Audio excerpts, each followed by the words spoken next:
डर लाग्छ, मुखबाट शब्दै निस्किँदैन, मुटु ढुकढुक हुन्छ। धेरै मानिसहरूको अगाडि गएर बोल्नु पर्यो भने यस्तै हुन्छ।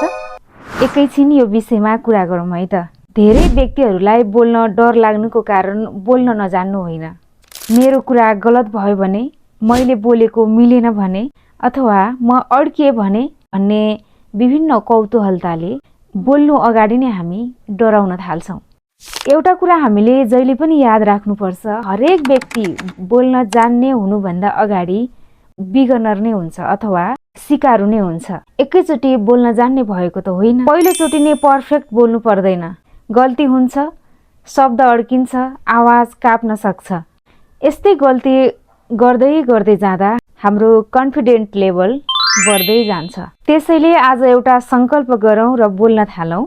म पर्फेक्ट भएर बोल्दिन, म बोल्दै गएर पर्फेक्ट हुन्छु। बोल्ने बानीको विकास गर्नको लागि एउटा सरल अभ्यास पनि गर्न सक्छौँ।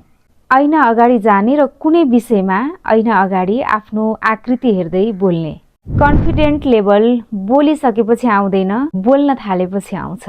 यस्तै जानकारीमूलक अर्को भिडियो हेर्नको लागि गङ्गा स्पिक्सलाई फलो गर्दै गर्नुहोला। धन्यवाद।